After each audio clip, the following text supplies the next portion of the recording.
Hello guys, कैसे हैं आप लोग।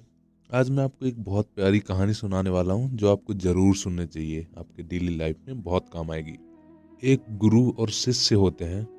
गुरु अपने अंतिम समय में होता है और वो आराम से बिस्तर पे लेटे हुए होते हैं। शिष्य बगल में बैठा हुआ होता है। गुरु अचानक से एक बात बोलते हैं कि कभी बिल्ली मत पालना। शिष्य को ये सुन के बहुत हैरानी होती है कि कभी बिल्ली मत पालना। कुछ समझ नहीं आती उसी बात, लेकिन वो कुछ नहीं पूछता। गुरु फिर से बोलते हैं कि इस बात को गांठ बांध लो, कभी बिल्ली मत पालना। शिष्य को काफी हैरानी होती है कि गुरु इतने ज्ञानी हैं, ये कुछ बोल रहे हैं तो जरूर इसमें कोई ना कोई तथ्य होगा। उसने पूछ लिया, गुरुजी, आप ये बोल रहे हैं कि बिल्ली मत पालना, जरा ये भी तो बता दो कि बिल्ली क्यों नहीं पालना है। तब गुरु बोलते हैं, तू होशियार है इसलिए तूने पूछ लिया। हमारे टाइम पे जब मेरे गुरु ने बोली थी ये बात, तो मुझे लगा बुढ़ा है, सटिया गया होगा अंतिम समय में, और मैंने पूछा नहीं। जब हम योगा वगैरह किया करते थे कुटिया में रह के, तब वहाँ पे बहुत चूहा हुआ करते थे। मैं इस चीज़ से बहुत परेशान था। तभी एक दिन बुजुर्ग से पूछ लिया कि इसका उपाय बताइए, मैं इस चीज़ से बड़े परेशान हूँ। कपड़े सारे कुतर देते हैं चूहे। जब तक मैं होता हूँ तब तक तो कोई दिक्कत नहीं, लेकिन जैसे ही बाहर जाता हूँ, भिक्षा मांगने जाता हूँ, चूहे कुतर देते हैं सारे कपड़ों को। उन्होंने कहा, बड़ी सिंपल सी बात है, एक बिल्ली लाई अपने घर पाल लीजिए, वो सारे चूहों को खा जाएगी। मुझे उपाय बहुत अच्छा लगा।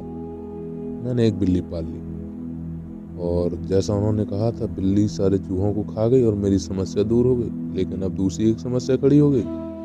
मुझे रोज अपने साथ साथ अब बिल्ली के लिए भी दूध मांग के लाना पड़ता। तभी मुझे याद नहीं आया, मेरे गुरु ने कभी कहा था कि बिल्ली मत पालना बेटा, कभी बिल्ली मत पालना। जब रोज रोज दूध मांग के लाने लगा, तो गांव वाले ने एक दिन बोला कि गुरुजी, आप रोज रोज दूध मांगने आ जाते हो, ऐसा करो एक गाय ही ले जाओ, उसको चारा खिलाओ और दूध निकाल लिया करो, अपने लिए भी और बिल्ली के लिए भी। मुझे बात काफ़ी अच्छी लगी और मैं गाय को अपने यहाँ ले आया और उसको रख लिया। लेकिन अब एक और समस्या खड़ी हो गई। गाय दूध तो देती, लेकिन दूध देने के लिए उसको भी चारा खिलाना पड़ता। और अब मेरा सारा काम योग और दीक्षा से छोड़ के गाय को चारा खिलाने और इन्हीं की काम वगैरह में निकल जाता।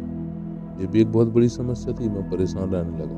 मैंने फिर एक बार बुजुर्ग से पूछा, अब क्या करूं, मुझे कुछ शिक्षा दीक्षा का कुछ समय ही नहीं मिलता है, सारा समय इसी में निकल जाता है। उन्होंने कहा, परेशान मत होइए, गांव में एक वेश्या रहती है जिसको दुनियादारी से कोई मतलब नहीं है, उसको रख लीजिए, आपका सारा काम भी कर देगी, गाय को चारा भी खिला देगी, खाना भी बना के खिला देगी।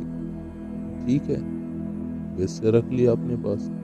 वो सारा काम करती थी, चारा भी खिला देती थी, दूध वगैरह निकाल लेती थी, खाना बना के भी देती थी, सब कुछ कर देती। कभी परेशान हुआ, थक गया, सर वगैरह भी दबा देती थी। जिंदगी आराम से चलने लगी।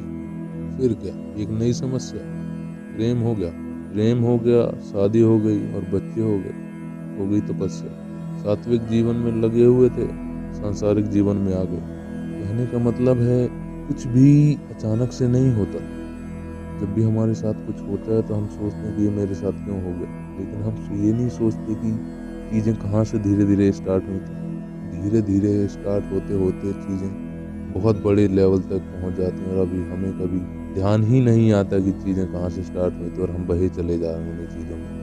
चाहे रिश्ते होते हैं, इन्हीं में देख लो आप, रिश्ते धीरे धीरे बनने चालू होते हैं, धीरे धीरे खराब भी होना चालू होते हैं। इनका परिणाम आपको बाद में एक साथ मिलता है।